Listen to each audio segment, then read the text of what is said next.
तो आज का जो हमारा वीडियो है ये है उत्व संधि, हमने पिछले वीडियो में पढ़ी थी, और आज हमारे है रुत्व संधि।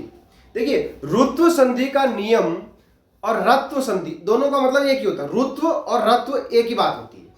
रत्व संधि का नियम जो है वो ये है, और उत्व संधि से थोड़ा सा ही अलग है, बस कोई ज्यादा अंतर नहीं, परंतु जो छोटा सा अंतर है उसको समझना बहुत ही आवश्यक है। यदि आपने वो छोटी सी बात को आप समझ गए तो समझ लिएगा आपने उत्व संधि और रत्व संधि में भेद करना आसान हो जाएगा।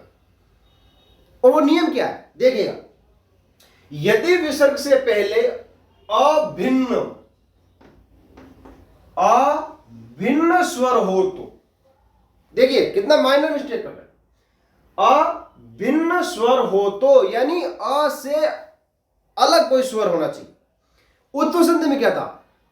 उत्व संधि में था विसर्ग से पहले अ होना चाहिए। यहां पे क्या है, विसर्ग से पहले अ के अलावा कोई सा भी स्वर हो सकता है, और विसर्ग के बाद कोई भी स्वर हो, या किसी भी वर्ग का तीसरा चौथा पांचवा वर्ण हो, या फिर य र ल व में से कोई अक्षर होता है, तो र को विसर्ग को र आदेश होता है। विसर्ग को र आदेश होता है।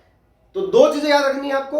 एक तो है कि अ के अलावा कोई सा भी स्वर विसर्ग से पहले आना चाहिए। जैसे मैं आपको एक उदाहरण दे के बताता हूं। निहि प्लस बलह, निहि प्लस बलह, ठीक है ना। अब देखिए, विसर्ग से पहले न है या ई है?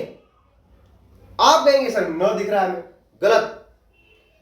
हमेशा व्यंजन जो होता है वो स्वर सहित होता है, तो स्वर हमेशा बाद में रहता है। तो न के बाद में ई है, सिर्फ ये मात्रा हमने इधर से लगा रखी है, परंतु न के बाद में क्या है, ई है। तो विसर्ग से पहले क्या हुआ, ई, यानी अ से भिन्न स्वर होना चाहिए, तो हमारे पास अ से भिन्न स्वर हो गया। फिर विसर्ग के बाद में तीसरा चौथा पांचवा, तो हमारे पास तीसरा वर्ण है। इसका मतलब क्या हो गया कि इस विसर्ग के स्थान पे हमें क्या करना है, र आदेश करना। परंतु र भी कैसा होना चाहिए, देखिए आपका र भी हलंत होना चाहिए। आपको र पूरा नहीं लिखना, पूरा लिखोगे तो यहां भी र पूरा जाएगा। तो हलंत जब होता है तो जो र है, यदि वो आधा है, उसका जो स्वर नहीं है, तो वो र जहां बोला जा रहा है उससे आगे वाले शब्द पे चला जाता है, यानी ब पे चला जाएगा और शब्द बन जाएगा निर्बलः। निर्बलः यानी निर्बल, जिसमें कोई बल नहीं है। उसी तरह से आप देखिएगा, मुनि प्लस इति,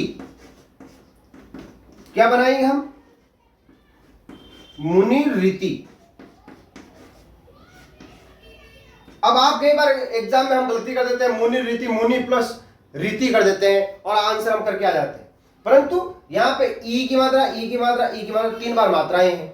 अब आप कहेंगे सर ये 3 बार मात्राएं आई है, क्योंकि यहां पर जो ई है वो ई, इसका मुनि का जब मैंने ये र बनाया तो र के बाद में जो ई थी वो ई हलंत होने के कारण क्या हो गया, इसके अंदर आकर के मिल गई और ये हलंत यहां से हट गया। ये बात आपको विशेष रूप से ध्यान रखनी है, इसलिए ये क्या बन गया, मुनि रीति बन गया।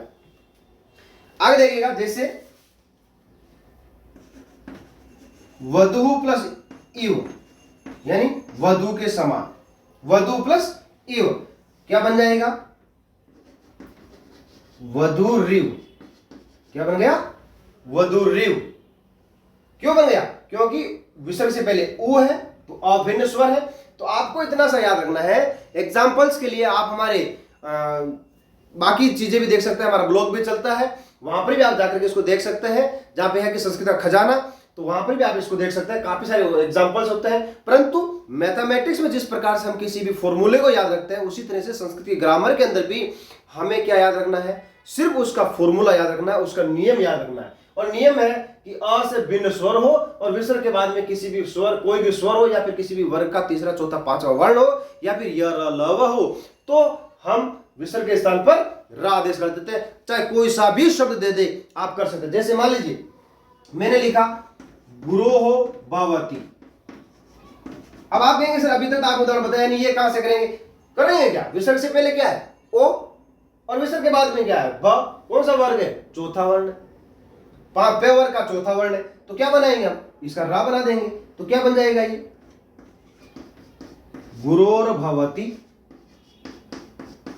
गुरोर भवति बन गया ना? बन गया। तो हमें क्या याद रखना है? उसका नियम याद रखना है। आगे हम अगले वीडियो में आपको हम और नई संधि पढ़ाएंगे, यानी विसर्ग संधि का ही एक भेद और पढ़ाएंगे।